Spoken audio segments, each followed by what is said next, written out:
Good morning, good morning, good morning. How's everybody doing today? Welcome to the penultimate lecture for this summer's Psych 150 online class. I can't believe they had to invent a crazy word like penultimate just to describe second to last. We'll go with it.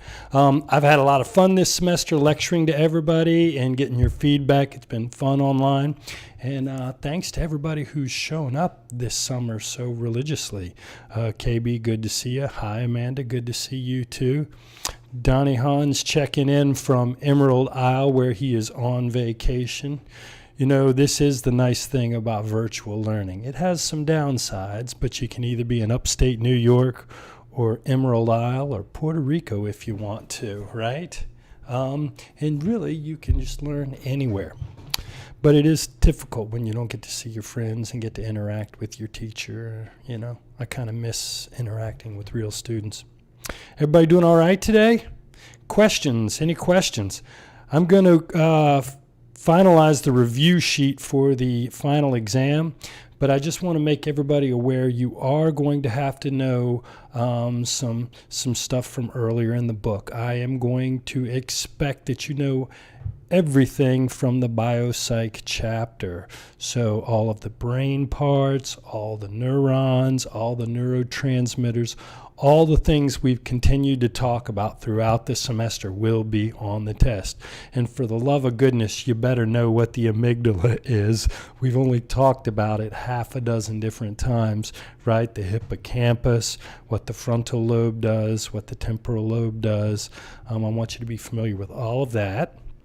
And then also, we're all going to have to be familiar with all the different areas of specialization because we've talked about different areas of specialization throughout the semester, and I've made a point of sort of pointing it out. And this week, we're talking about clinical psychology, which is another area of specialization. So I'm going to want you to know those areas of specialization. And then in Chapter 1, we didn't focus on it for the first exam because I knew it wouldn't resonate as well as it does now. But I want you to be able to focus on the three broad historical approaches to psychology. Sigmund Freud and what the psychodynamic perspective was interested in. Behaviorism and what B.F. Skinner and Ivan Pavlov, their models of learning. I want you to be familiar with that, the behaviorist perspective. And then you better be familiar with the cognitive perspective. And I reserve the right to ask you a question about short-term, long-term, or sensory memory if I want. I hope you know what a schema is, right? Any questions on the exam so far? Maybe I shouldn't have just jumped into that, but I did, so sue me.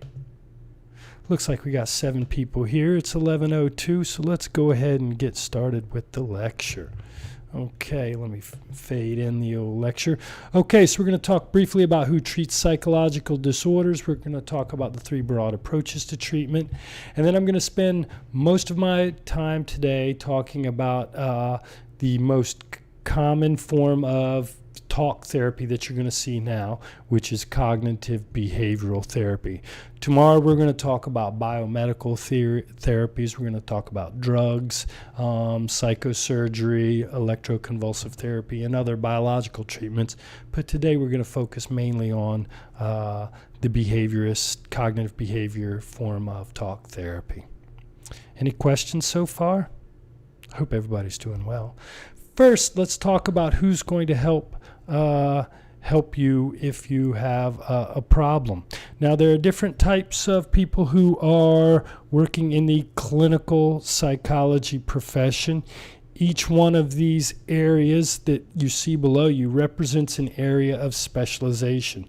So a counseling psychologist is not a clinical psychologist.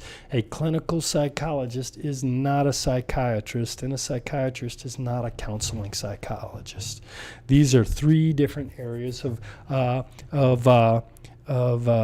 areas of specialization that all seem to fall under the umbrella of clinical support, helping people. Now, you'll see these 3 types of psychologists. Your psychiatrists are actually not psychologists. They are medical doctors who specialize in disorders of the mind and brain. So they're not psychologists as much as they are medical doctors who specialize in treating disorders of the brain. Okay? Has the class started? Ooh, did I just kind of, did I play that too smoothly? Would you like, here we are, this is the lecture. Ashley, I'm sorry. We're now starting the lecture. Sometimes it's hard to read people's facial expressions.